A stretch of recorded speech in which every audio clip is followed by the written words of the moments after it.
You're listening to Music Tectonics.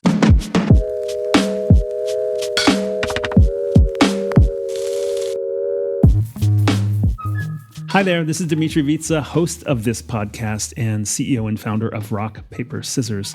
Today we're bringing you the recording from our latest online Seismic event, which was titled Artist Careers in a Parallel Universe. We do these events every month, so you could have been there. Maybe you were there, but you could certainly join our next one.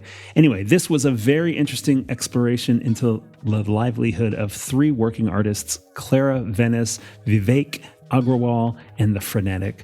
Our Chief Creative Officer, McHeffey, talks with them about how they're using new technology to fuel their creative visions, how they've built brand relationships, and importantly, how they're monetizing their networks. It's great insights into how they make it all work. So I think you're going to have a great time. Also, stick around for the news at the end this time. Okay, let's go over to that Seismic Activity, Artist Careers in a Parallel Universe. Hey everyone, welcome. Welcome to our May Seismic Activity. I can't believe it's May already. Time has flown by this year. If you are here for Artist Careers in a Parallel Universe, then you are in the right place. Settle in. As you know, these seismic activities are a regular monthly occurrence, so be sure to head on over to musictectonics.com/online events to register for our June event. That will be Startups Start Your Engines, and we'll be joined by guest Andrew Kahn, managing partner at Yamaha Innovation Fund. It will also be the launch of our Swimming with Narwhals pitch competition application. So that is an event you don't want to miss. If you have any PR or marketing needs, be sure to reach out to jade@rockpaperscissors.biz to have a conversation about working together. We've launched some new marketing services beyond PR. We have a new PR club service for startups as well. So reach out. We would love to have that conversation about working together. And then finally, if you have not heard, we are thrilled to announce that the Music Tectonics Conference will be back in full force in Santa Monica, November 4th through 6th, 2025. Same great venues, same beautiful beach, unaffected by the fires. Early bird tickets are on sale now, so head over to musictectonics.com to purchase yours now before that price jump.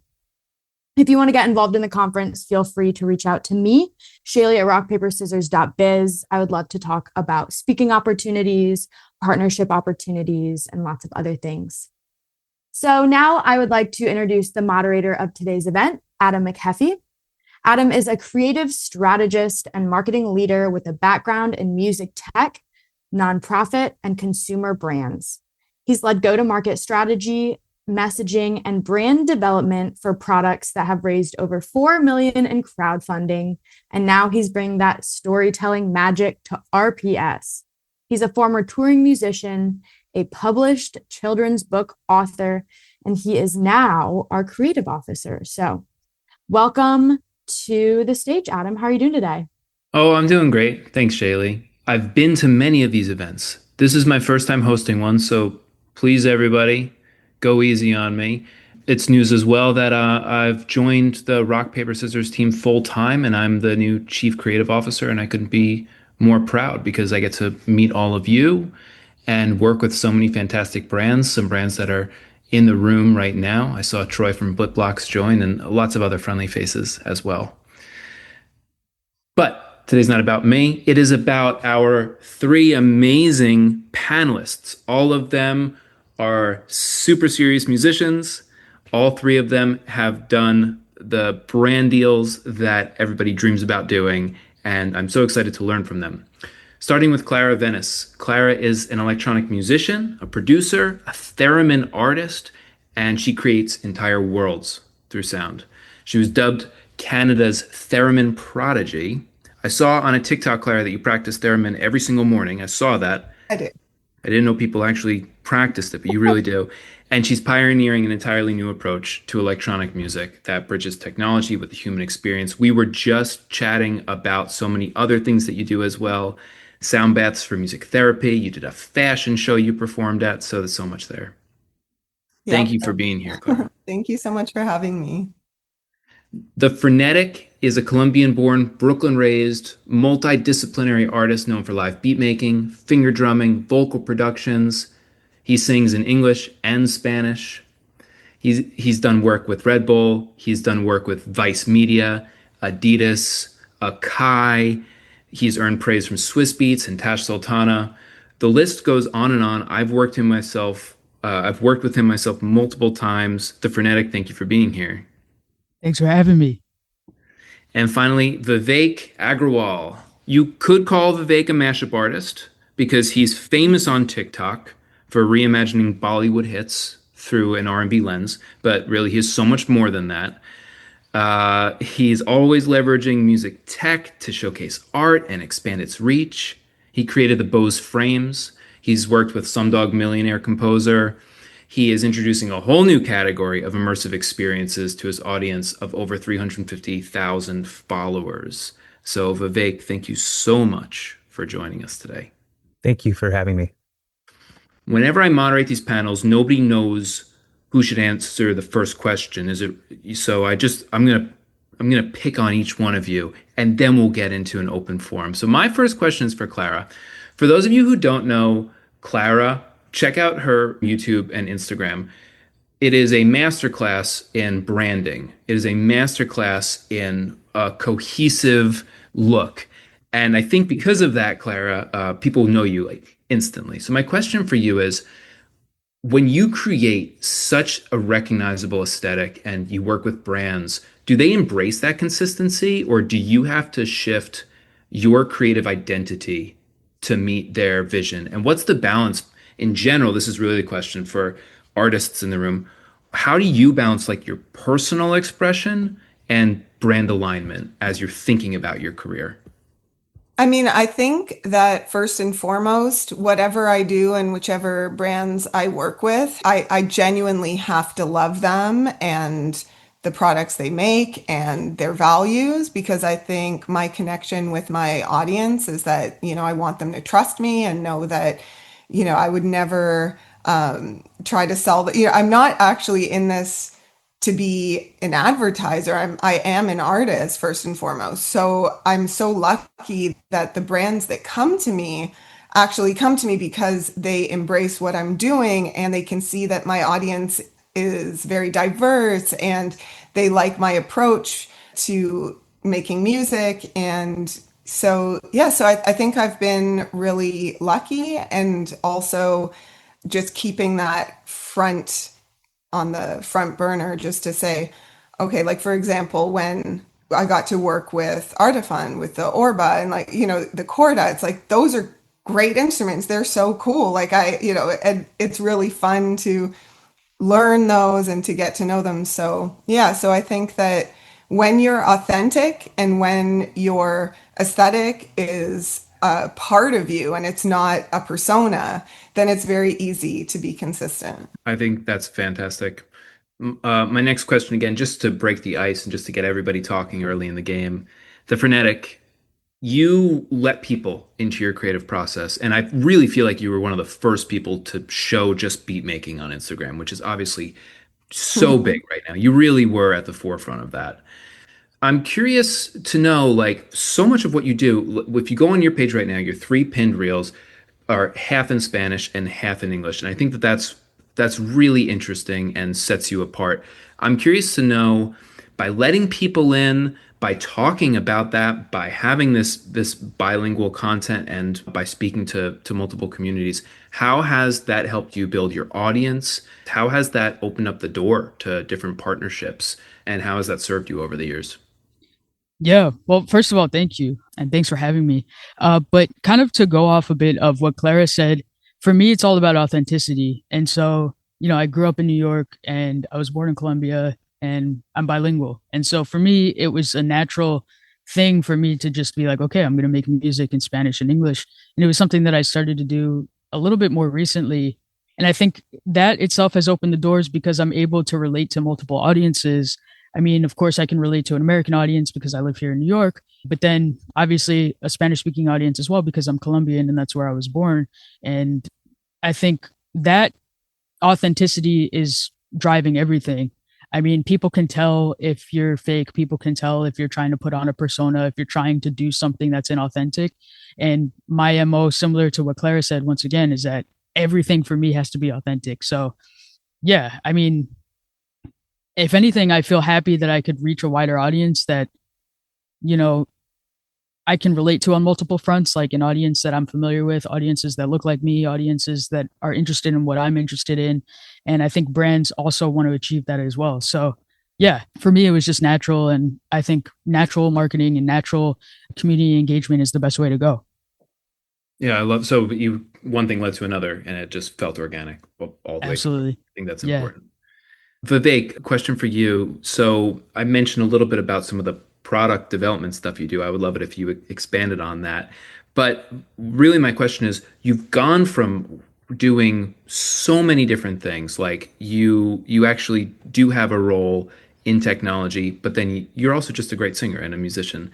I'm curious to know how your technology background has shaped your approach to music creation, and also how it's affected the way that you think about monetization of what you do, your channels and your audience and all of that. Yeah. Well, the one that's very kind of you to say, and again, thank you all for letting me be a part of this panel.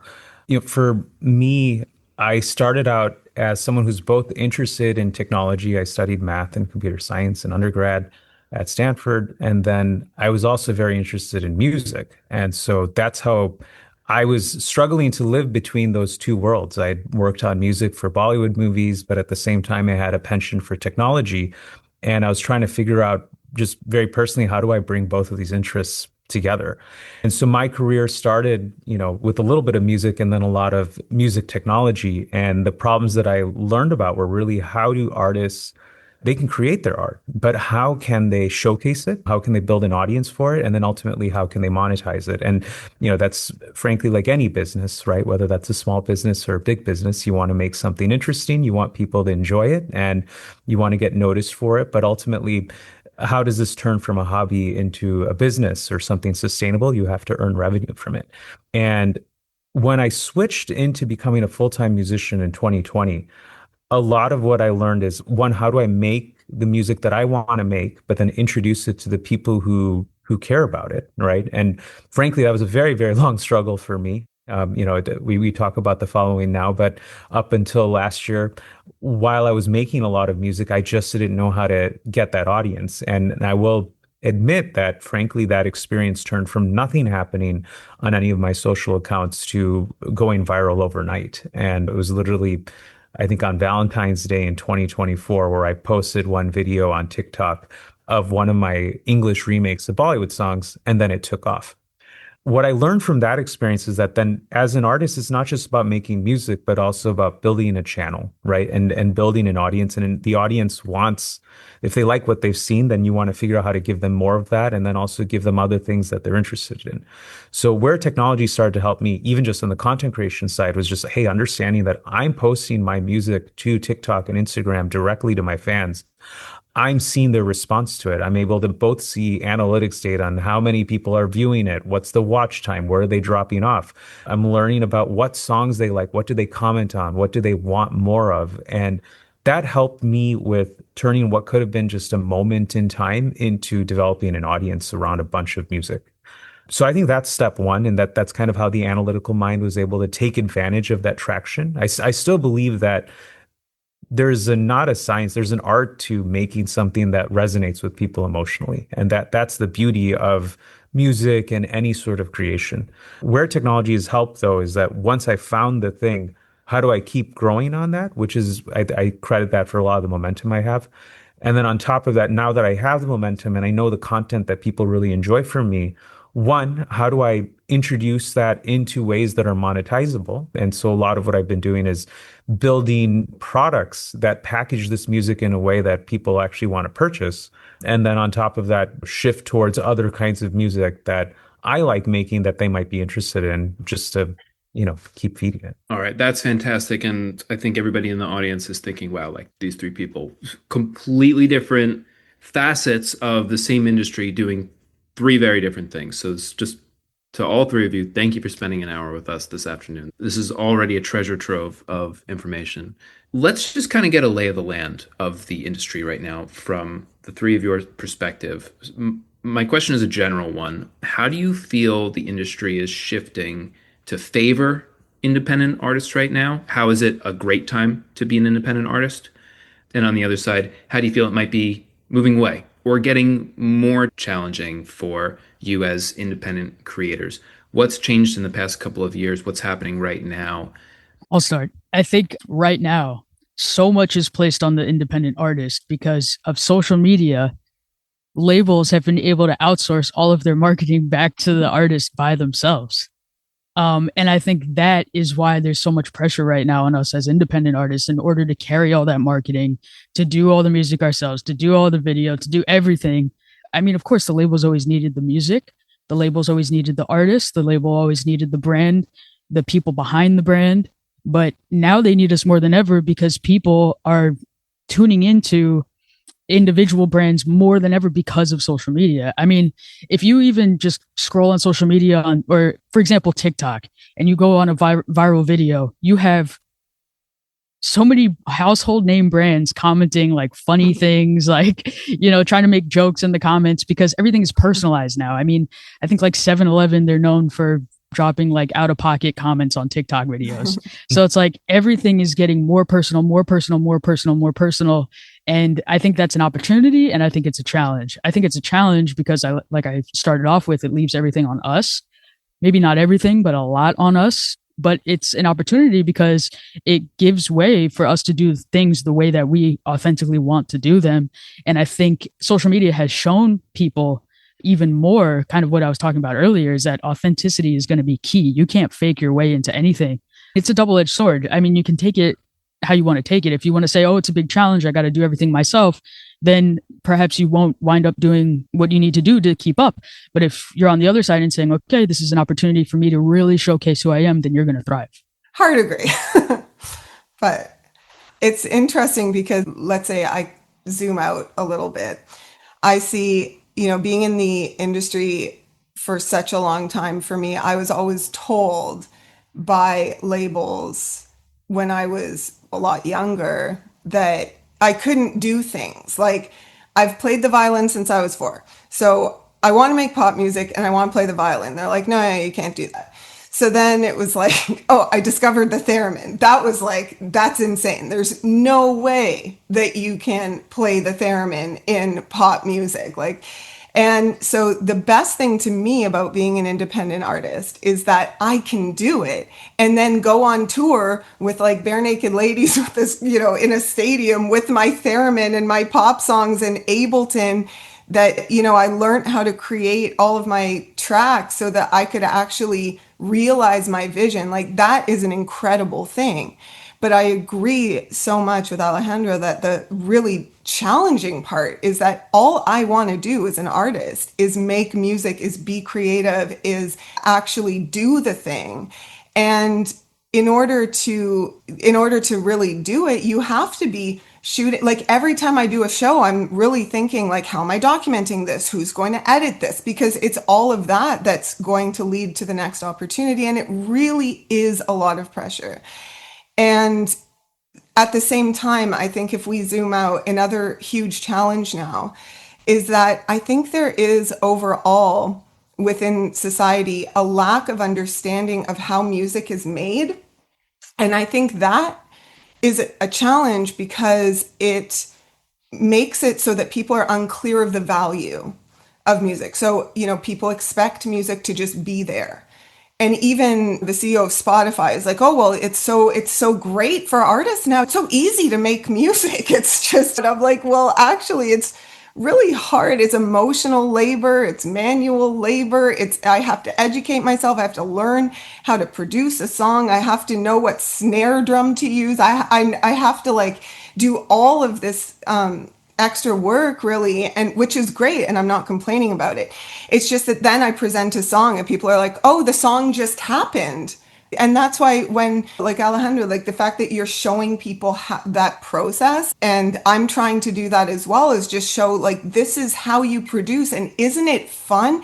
And by doing that, the really exciting thing is I've seen how many people, especially in like underserved musical communities, like to me, a lot of women are very intimidated by the world of production and gear and all of that, but they see me doing it and it's like, oh, that's so cool. Like I could make a song. And I've just noticed that you really have to start from the ground up when you're explaining what even producing is, what a producer is, because people, they see the artist on stage, but they don't see the process that goes into that sound. And I think there's something in that that's such an opportunity. And so that's what I've really been focusing on in my own work and just trying to figure out how to reach those people. That's unbelievable, Clara. And, I just had a realization, which is maybe obvious to you all. When we think of the artists that we love, we listen to their music.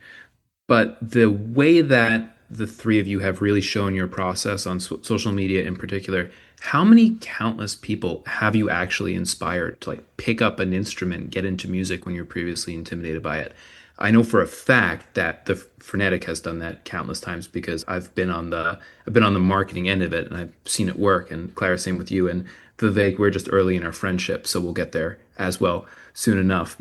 By opening the door to that and really letting people within your process, you're really giving people a blueprint to follow for how you could make music that sounds like this. It's modern music lessons in a way. I'm gonna push this in a similar direction, but a different question, because this is all about careers and new career paths and the business behind being an artist so that artists can learn and that businesses can learn how to work better with artists. I'm curious, you brought up Spotify, Clara, but when you think about your income as an artist today, what's driving it? Don't give us money specifics, but I would like to understand the pie chart a little bit better. Brand deals, direct fan support. There are some companies, some startups in the room that focus on fandom. So is it merchandise? Is it Spotify streams? Is it payouts from Instagram and YouTube? I'm curious to know where your money comes from, all three of you, and whatever level of specific detail you're willing to volunteer to the group. I can say on my side, all of those streams are definitely possible. And I think that's where the benefit of partnership can really come to play. I noticed that once I started growing on social, I was getting a lot of inbound gigs at first. So whether that's opening for cultural events or other artists, that's happened a lot. And part of that's because they recognize the talent. And the other piece is because I had an audience that I could help use to showcase and promote a show locally or nationally. Brand deals have certainly come through around, hey, this is a song or a topic that would be interested in having some showcase of product on or something like that. And I think we all discussed this, that it's really about, is that an organic alliance? And, is that something where it's related to the music that we'd want to make? And I look at it as like when I'm a listener watching an artist, would I want to watch that video? Would I get excited about it? The opportunity area that I think is very interesting and that's very relevant to this room and the people that are in it is that there are so many artists that now have huge audiences online, right? And whether they're independent or signed to label, they have a connection to that audience to be able to showcase their music in brand new ways. So I'm very, very bullish on the potential of a new type of merchandise because I think it's very symbiotic with the platform. So if we look at TikTok and Instagram, they provide a platform by which you can make a video and build a fan base that's very engaged and loves you. What do you do with that attention, right? And do you manifest that by getting a payout from those platforms? Yes, you can certainly do a brand deal. You can certainly push a show. I feel some of those are a little bit more episodic and harder to come by. Whereas if every video that you're making could result in people falling in love with your songs they want to listen on Spotify, that's huge. If every video that you're making could in some ways allow for some product that you're selling that's bundled with your music, that's also really interesting. So, one of the things that I've been experimenting with recently is I've made a portable speaker that looks like a cassette tape, but it comes bundled with my music, right? And so I've just sold like a limited edition number of copies of this, but I'm hoping to do more of this with my music and also help other artists. But the test really showed me that I could introduce my music in a new format and use social media to actually get people to buy it. Let me ask a direct follow-up question to that. I do see my friends, my peers, musicians There is a trend, you could call it backlash, you could call it complaining, which is like 20, 30, 40 years ago, musicians just focused on music and releasing songs. They didn't have to do all this, whatever you want to call it, rigmarole, right? Social media is a chore. Why can't I just focus on making music? Why isn't that enough? I see these posts. I don't necessarily feel that way myself, but I see them and I certainly understand the argument for it. You just talked about this speaker that looks like a cassette, and we got to see a picture of it, Vivek, when you can find one, and you got one in your pocket right there. So clearly you're inspired. That's beautiful. You're inspired by the challenge. Is Yeah. everybody in the room inspired by the challenge, or are you all done? Are you all spent on it? That's a great question. I think for me, the fun of all of this kind of was an acquired taste. Like the challenge became an acquired taste of fun. And now I'm like, okay, everything's changing so fast. So now everyone's doing social media. To go back to your question earlier, like for me, the bulk of my income was like direct to fan, like selling beats and then also brand deals. But now because social media has completely exploded from when I started, the competition is way higher. And so I had to say, okay, how can I figure this out so that way I can be sustainable in the next 5 years when it changes again? And for me, that's what I fell in love with, at least outside of the music and the videography stuff that I do as well. Like running the business has become like my number one passion just outside of the art itself. But I know that it's not like that for other people. But I think a suggestion that I could make to anybody who's an artist in the room is to find a way to gamify all of this, because it is going to be that struggle of handling that business side of things and figuring out how to be innovative business wise alongside of your artist struggle. So if that means like teaming up with somebody, if that means like using the tools that you have available to now, I mean, AI is a huge thing right now that you could use to streamline a lot of these processes, although it's controversial. Whatever you can do to help you just get this like Rubik's cube of like making money and how to stay on top of it. If you can gamify that, you will succeed, because you always have to change. You're never going to sit in like a new pocket of an income stream and be like, finally, I made it. I'm good forever. It's always going to change. Every business owner is going to tell you the same thing. What works 5 years ago isn't going to work today, isn't going to work 5 years from now. But you can't get burnt out from it. Like, remember to take breaks and remember to go touch grass and go breathe outside air too sometimes. But yeah. Yeah. I think I agree with everyone, but I think diversifying my streams has been necessary and also super fun and exciting, because like I do a lot of soundtracks.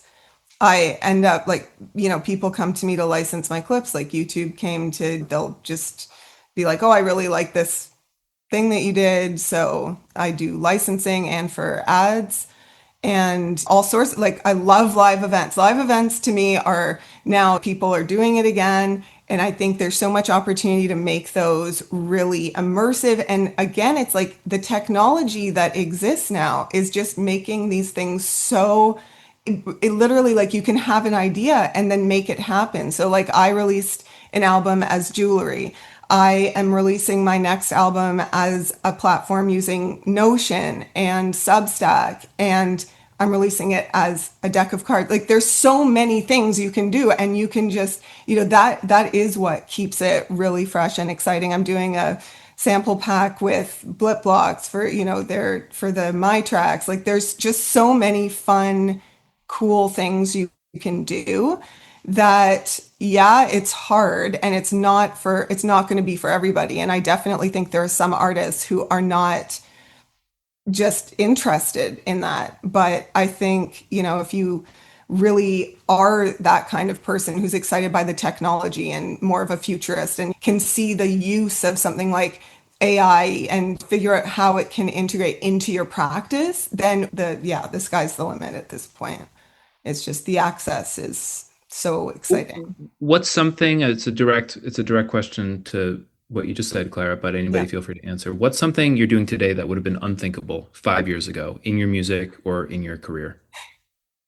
I'm working on a platform. I can't say too much because my business manager will get really mad at me, but it's like my biggest question is how to get the most people engaged in music creation as possible with the lowest barrier to entry.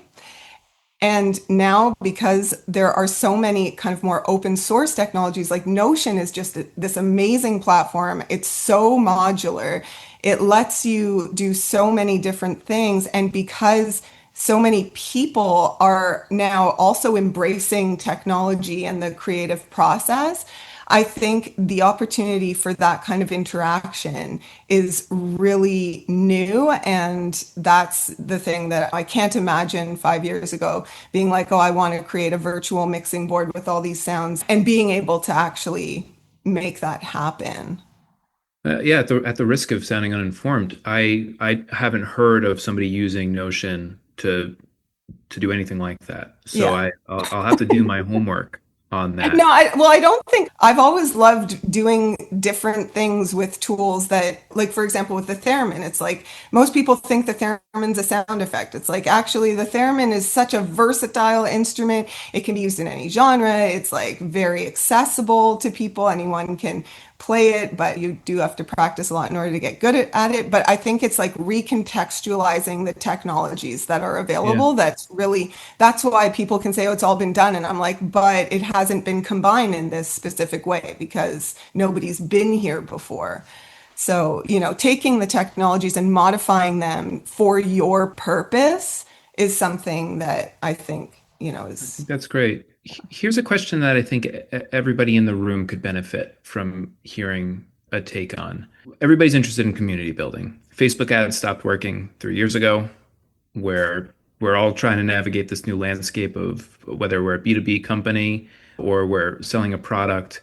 Everybody has the same issues right now. It's tough out there for big and small companies. So everybody's talking about community building, and artists naturally do it well. There are some brands out there doing it well.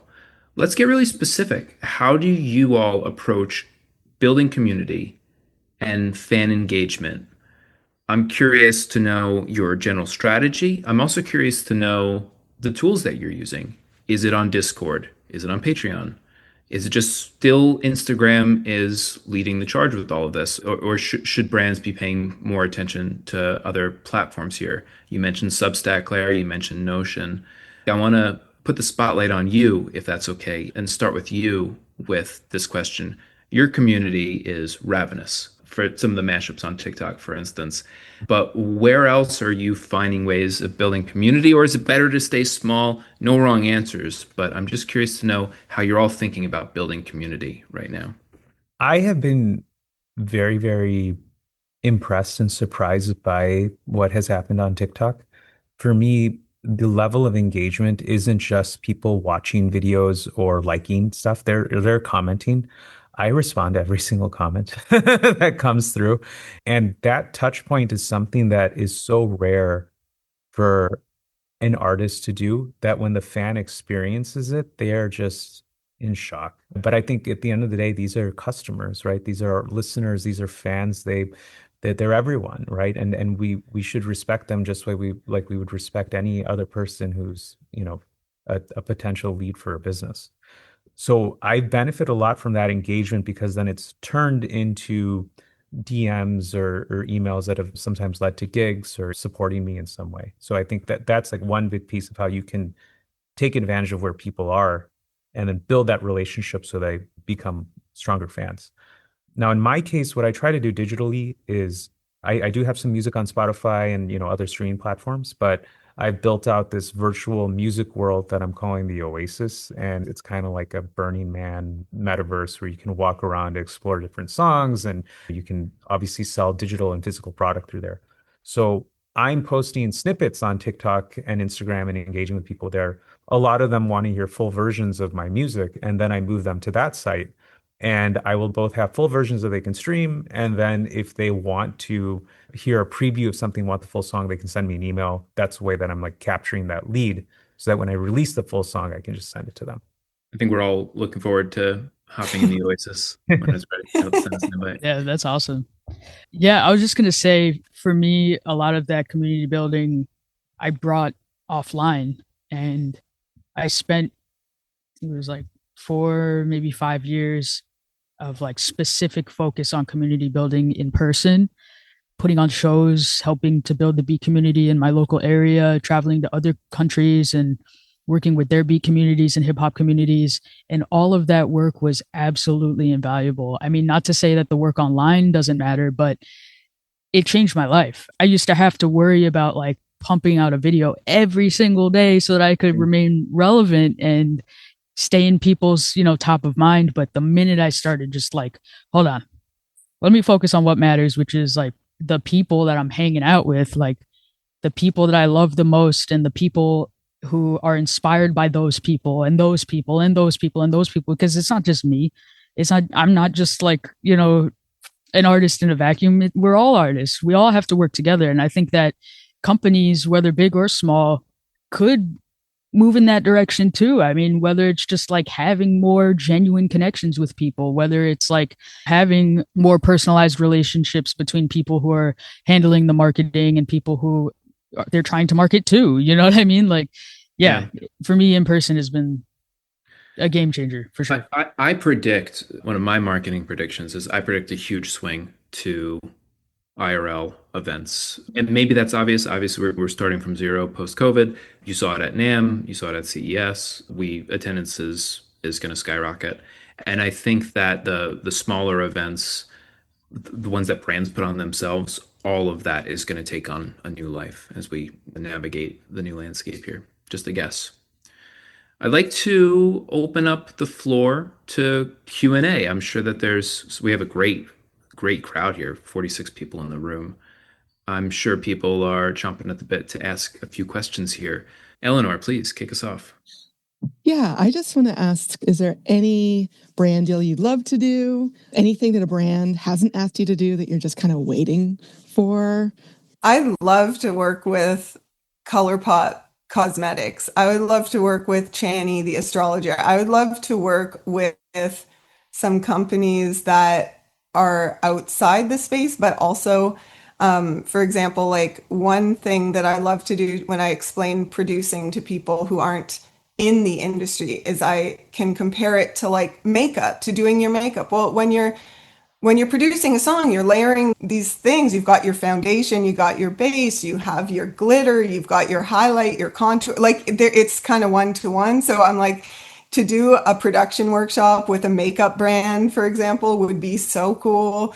Or again, it's like I can translate somebody's birth chart into sound. Like that's a project I've been working on just in Ableton. So it's like, oh my God, I want to do, an astrology workshop, but, Coachella with Chani and, do people's sonic birth charts. Like those are the kinds of things where I'm just like getting out of the box and just, trying to engage a bigger community in the magic and joy of producing music and making music. Like it's so fun. And I think, sometimes, it shouldn't be just limited to this more professional. Like some people will go on and be professional, but some people might just want to sit at home and, make beats and do their makeup. So that's for me, that's a very easy answer. Well, I have a question. What's something that you wish brands knew before working with you? What's something you feel like brands sometimes get wrong? Just a little education up front might make them easier to work with. How could brands become better partners to artists? I feel generally if brands, it's on the artist to be able to present themselves in a full enough picture so that when the brand is coming across them, they know enough about them. And I think that's when you start finding unexpected opportunities. For example, a lot of folks, sometimes they see a musician and assume, they're just a recording artist. They don't know what they're like live. So I think it's important for artists to post live videos of what it's like to see them in a concert. And you're like, wow, they actually sound really good. They're really interesting, right? And, again, like for Clara and the Phronetic, like these are very interesting product collaborations and product ideas that leverage your music that you guys have built, right? And seeing some of that packaged with the music itself, but keeping it top of mind so that when a brand comes across the profile, I think is super critical, because then it gets their minds thinking around, oh, wow, now I don't just see this as music I'm licensing or an artist that I'm having in my video, but I'm actually seeing the creativity of their entrepreneurship. I think that brands should just know the artist. Like I was approached by Burt's Bees to play Flight of the Bumblebee on the theremin once. And I was like, I don't know that you understand the theremin or whatever. So we ended up figuring out what we could do, but that process was very funny. And so I think there's just like a little bit of research of knowing, I don't expect anyone to know what the theremin is necessarily, but just that was literally impossible. Right. That makes sense. And brands should know by now that it is quality over quantity, and finding the right partner is really what's going to help you achieve your goals. Let's go to Chris Hazel, who's got his hand up. Hey, so this is less about brands and more from the artist perspective, but like one of the most interesting conversations that I've had with different artists, whether it's like Tetro or Sides or other people that we worked with, is, like being an artist in the modern era demands an exceptional amount of output, right? Creative output. And one of the most interesting conversations for me has always been around creative sustainability. How do you manage that? Because everybody's a little bit different in the way that they approach that. How do you keep from burning out? How do you keep those creative juices flowing so that you feel like you're always engaging with your art on your own terms in a way that you feel good about? I can say this as someone who just went through that rush over the last year. I released 52 new songs last year. So I did a new song every week. And I think that was part of what helped me with getting to exit velocity and my momentum. It was a lot of work. I don't want to discount that. I mean, Monday and Tuesday, I was working on a new song from scratch. Wednesday, I was releasing it. Thursday, I was practicing my original content. And then during the weekend, I had a gig. It was a lot. And I'll admit that I did not sleep very much, getting a lot more sleep now. And part of that is understanding that it's a practice, right? As opposed to, oh, it's a lot of work. It's like, oh, I actually kind of find it feel fun to be like, okay, I'm going to sit here now and I'm going to challenge myself. Like, can I make something beautiful in a short amount of time? And it doesn't mean that the other piece is, it doesn't mean there's pressure that everything has to be amazing. Some of the most beautiful art that I've made has gotten no views on the internet, and things that I spent no time on ended up getting a lot of traction. So that was part of the detachment that happened as a result of becoming prolific. So that's the biggest thing that I've learned from this in terms of burning out and all that. I think that's potentially very real, but I think detachment and understanding that just like any other career, it's a job, makes it a little bit easier. I think for me, compartmentalizing everything that goes into running my business day to day, and then setting out days or even weeks or sometimes even months to just worry about that task. Like, to be honest, I'll have entire weeks, multiple weeks where I won't even make music at all. I won't even open up the DAW like for a personal project, because I'm taking out the time. Okay, this week I'm going to focus on video. This week I'm going to focus on admin. This week I'm going to focus on music. And at least for me, it works. Because I've done that before, just like sitting in the studio for like 12 hours at a time, just like making beats or mixing something. And that's when I burn out. That's when your ears start to literally hurt. But another side of it too is to really prioritize delegating and getting help. I really had to learn the hard way how important that is. I mean, there's no company out there that grew with one person completely by themselves. And it's hard as an artist because we do have ego to give up that sense of control, but it's absolutely essential. So if that just means like setting out a little bit of your budget so that you could get some help with something, it's really going to make a huge, huge, huge difference. I think that also for me, it's important to balance to make sure that there's some work that I'm doing, like it's kind of what Alejandro was saying about the community work, that there's work that I'm doing that I just feel feeds me back. Because as a performer, it's one thing to be always on and be on stage, but then it's like, what are the opportunities? Like, where do you feel that the energy is actually coming back in? And I think being really aware of where you get energy as well as where you have to give energy, and making that balance out as best you can is really important. And for me, if I'm going into a school and doing an afternoon of like teaching little girls about the theremin and getting them to go home and ask their parents for a theremin for their birthday or something, like that actually feeds me so much. And I don't feel tired at the end of that. Whereas, other things take more energy than I get. Yeah, those are great answers. And what I just heard there, Clara, is it kind of pulls you back to the original reason why you got into it in the first place. Exactly. Like remembering And that. theremin workshops for little girls sounds absolutely adorable. It's so fun. thank you for doing the good work. Jade, we'll go to you. Awesome. Thanks for being here, everyone. This kind of is a follow-up to the last question, but was there a moment when so in my mind, like creating good content is almost like a full-time job. Was there a moment when you decided to view it that way, or was it more like wading into it? And that's something I've just thought about a lot, and I wondered what your opinion was on that. I do look at creating videos and music as a part of the job. And I didn't really aggressively look at social media for distributing my music until late 2023. And when I started this concept of remaking Bollywood songs in English, I committed at first to making 12. That would be enough that I would have an album. And if I saw positive data that there was some reception to by positive, I mean like a glimmer of hope, right? Like if someone interesting had commented, or if there's feedback, I'd keep going. I will say like the traction helped me make a commitment, and that I was like, okay, this is going to work. And I was fortunate that it was the 7th video in the process where I went viral.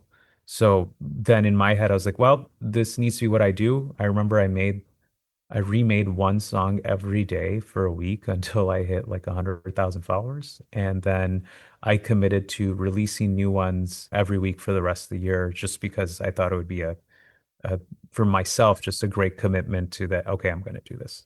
So I believe that there comes a point when the dazzle is gone and you realize this is what it is, then you can commit. And also just a good reminder of an intense amount of hard work. Yes. We have time for one more question. I'll call on Rachel with the junior theremin player there on her lap. So I work in the live performance space, and I wanted to ask y'all, because you're all kind of production wizards, what technology do you use to translate what you create in the studio to the live performance? And like, what challenges do you face, technologically speaking, to translate what you do in studio to what you perform for a crowd? That's a great question. For me, I had that same question when I was first starting out. And then the way I kind of just fixed it was like, all right, I guess I'm bringing my laptop to the show. Yeah. I literally open up my DAW, I hook up my drum pad, and I just play what I play in the studio. I understand that that's maybe not the best way to do things. And there's a lot of other people who have mastered the art of like using, an MPC, for example, or an SP404 to completely, X out the laptop.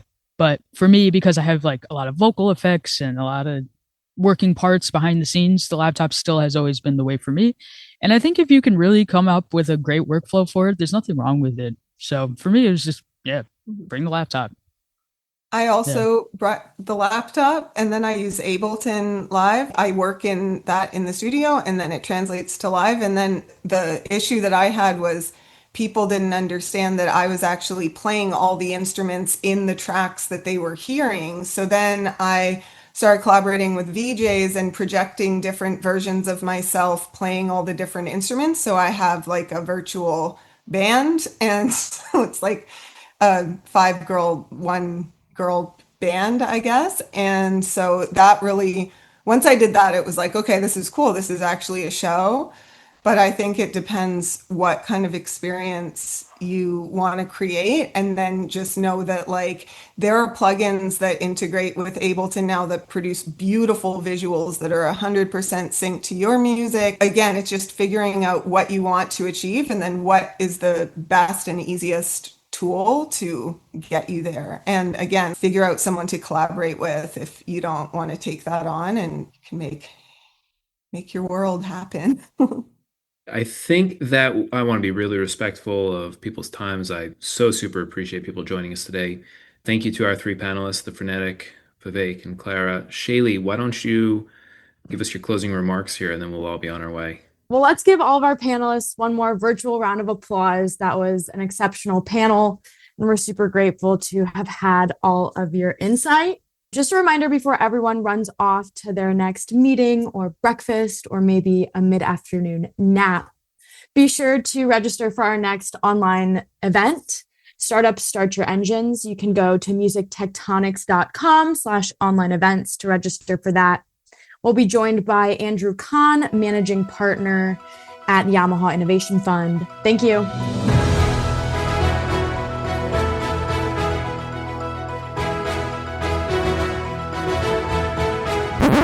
Rock, paper, scanner. We're back. Tristra and I are here to go through some of the news of the week. Hey, Tristra, what's up? Hey, not much, Dmitri. You'd think I was in Portland. It's pretty rainy today. Oh, wow. It's sunny here in Portland. In fact, it's supposed to get up to 82. So we've Oh my goodness. flipped the Indiana and Portland weather situations. But there's always turbulent news out there as well. Not all of it's bad, though. Let's dive in. I have a couple of headlines that we should just go through. We don't need to spend a lot of time on. Glenn Peoples always does such great financial analysis of publicly traded companies and just some of the movers and shakers. And he did an article this week, Reservoir Media revenue up 10% on subscription, sync gains in latest quarter. We don't need to spend a lot of time on it, but it is, for all the talk about plateauing and streaming revenue and growth there, it's nice to see some folks who are administering and owning IP are still increasing revenue around streaming and sync for that matter. Digital revenue jumped 19% to $8.8 million due mainly to price increases and subscriber growth at subscription platforms is one of many stats in the article. Amazing. And from Music Business Worldwide, the stat of the week, the headline from Murray Stassen is EU artists generated more than $1.8 billion on Spotify in 2024, up 15% year on year. And I think they also said, according to Spotify, 1.7 billion euro figure for 2024 was nearly double the total of 2020 and more than triple that of 2017. And we saw some similar year-over-year growth in Australia as well. Yes, So yeah, this also like 14%. seems to be a fairly global trend. Though it'd be interesting to see what the outliers are. Like, are there some markets where things have grown much faster or slowed down more? But it's very interesting. So things are still growing. Yeah, the sky is not falling in digital revenue for music, which is a good thing. Maybe ever. Maybe there is maybe the line will just go up. I hope so. If we keep overpopulating the planet, I hope so sure. too. Yeah, let's do it. We'll dive into a little deeper stuff now, Tristra. Another Billboard piece, this one by Robert Levine. What is going on with the chaos at the Copyright Office is the headline. Sudden and unpredictable changes at the Copyright Office could have big effects on AI, technology companies, and rights holders, including in the music industry. And I don't know that we have time to go fully into this one, but just, if you're not paying attention, you should know that the head of the Copyright Office got fired by President Trump. And it's still a story that we have to keep an eye on. We're not sure what's going to happen next there. Is this Trump that just cleaning house, getting rid of anybody and everybody in any leadership role at any government agency or organization?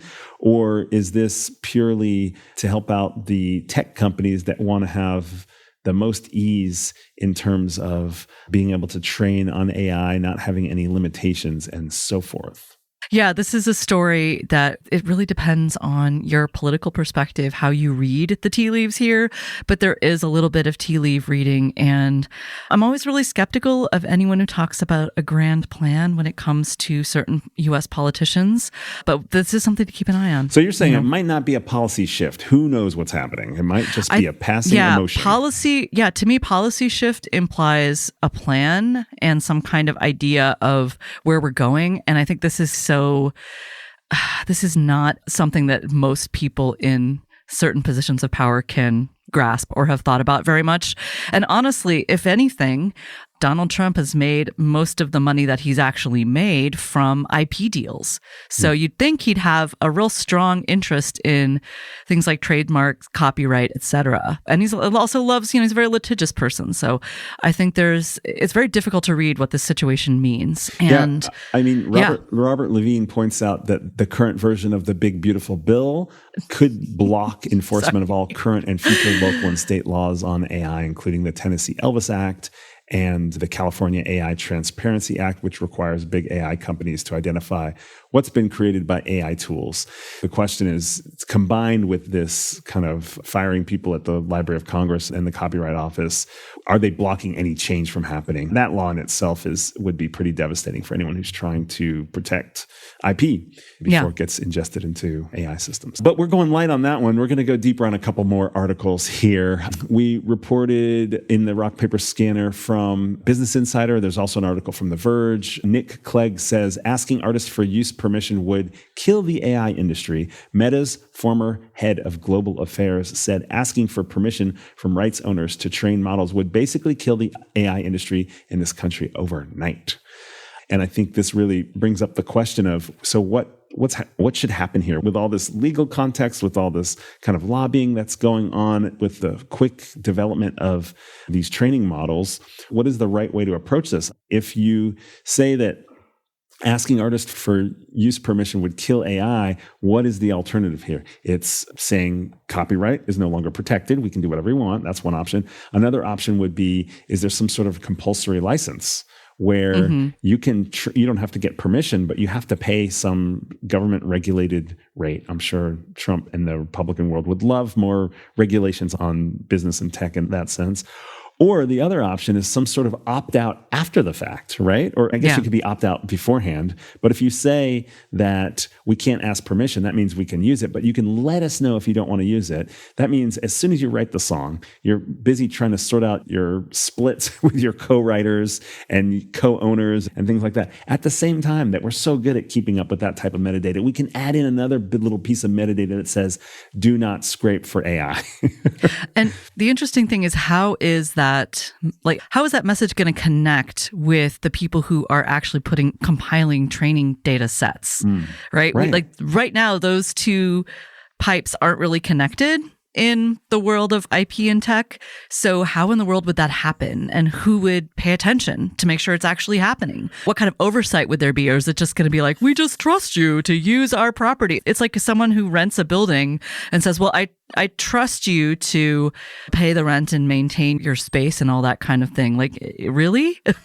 I don't know. Maybe that's not the best metaphor, but it just seems very like the opt-out method seems extremely just as difficult as the permission before training. In fact, it may even be more difficult, because at least from the rights holder perspective, do we really want the same situation we had with the DMCA, where you have to go and harass a platform over and over again to get them to take down something that uses your property? That's a very onerous task, and it's just not a very efficient method.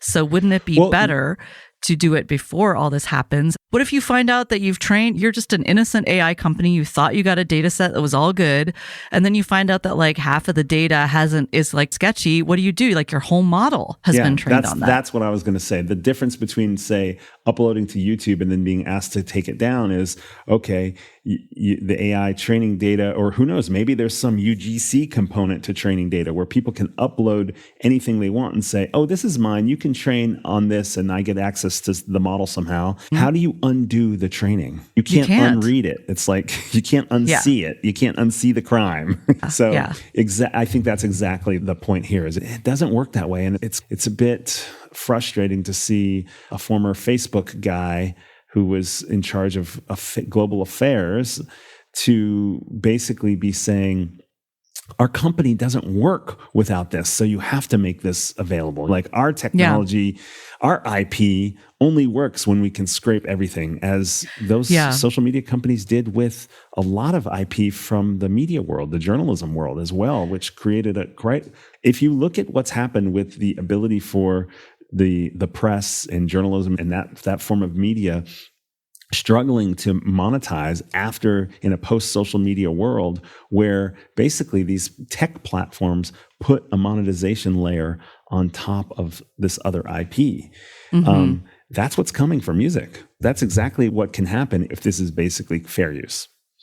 And I think it's ridiculous to heap the problems of the AI industry onto musicians and music rights holders, because I don't think it was musicians that have put OpenAI, for example, in such a ridiculously overvalued and over-leveraged situation. The problem with the AI industry, and some of my best friends are in the AI industry, so I don't mean this in any sort of like mean way, but they are a solution in search of a problem. Got it.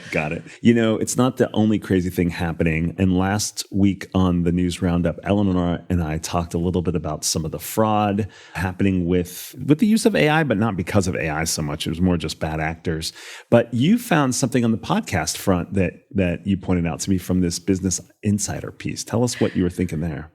Yeah. Business Insider did an investigation and found around 200 quote unquote fake podcasts. So podcasts that had been generated in some way, shape, or form that were basically shilling opioids. And I found this interesting because for a long time, people have talked about the difficulty of content moderation in audio specifically. And Spotify has often been singled out unfairly, no offense, Spotify, for being the site hosting or the platform hosting, say, extremist content. And music has been a big gateway drug for a lot of extremists recruitment for the last 40, 50 years, especially in the neo-Nazi sort of world. But all that aside, audio content moderation is really hard, even in today's crazy atmosphere where like basically you can say whatever you want online about somebody else and it's not that big a deal. However, there are still cases like this one where people are breaking the law and using AI sometimes to really quickly generate what appears to be a somewhat legitimate podcast, right? So you can, this story went around late last year where you could use your Chrome, it was like built into your Chromebook that you could take a text and turn it into a podcast-like experience where you'd have two voices talking back and forth. And if your main goal is to tell people how to buy drugs from you, the quality doesn't have to be great, right? It's more that the content is kind of the essential thing. And it's actually kind of great if it doesn't feel too closely aligned with the main message. Anyway, all this to say, it's going to be with all these new tools, and it's going to be a very interesting challenge to control illegal behavior via podcasts. I'm still trying to understand what happens here. So you listen to an AI podcast about where you can get your fentanyl or your pills or something. Then what happens? You go and you get them. Where do they put Is this like a supply chain situation or demand? They're just creating demand here. They're like, try a drug. I'll go look for my local dealer. No, it was the way people were using Snapchat, the way using Snapchat to get pills to teens. Oh, but with Snapchat, they could say, meet me at the corner by my house. Though, they could say, go to this website and do this thing, and we'll reach out to you. And I mean, it's kind of funny to cut the podcast when you really should cut the website or follow the supply chain. But that's a good question, is how exactly that scheme works, but there must be some way to do it because... maybe increasing demand for a particular drug just by talking about it too. That's the other thing. Just like maybe you already know who your local drug dealer is. It's like those ads that say, ask your doctor. Ask your doctor about wacky pills. It's ask your local drug dealer about this new pill. Okay. This podcast is about AI, but it's not made by AI. I swear I'm a human. Yeah. I am so human.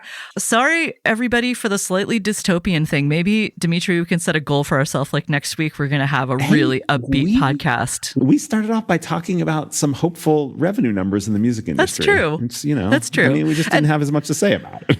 And all of these difficulties are, this too shall pass, and music is eternal. And it's cool. It's the coolest thing out there, too. Music is the best. It is the best drug. Everybody go get your music, man. Ask your doctor about music. All right. I'm gonna go curate some playlists. I'll catch you later, Tristra. Bye, Dmitri. Thanks for listening to Music Tectonics. If you like what you hear, please subscribe on your favorite podcast app. We have new episodes for you every week. Did you know we do free monthly online events that you, our lovely podcast listeners, can join? Find out more at musictectonics.com. And while you're there, look for the latest about our annual conference and sign up for our newsletter to get updates. Everything we do explores the seismic shifts that shake up music and technology, the way the Earth's tectonic plates cause quakes and make mountains. Connect with Music Tectonics on Twitter, Instagram, and LinkedIn. That's my favorite platform. Connect with me, Dmitri Vitsa, if you can spell it. We'll be back again next week, if not sooner.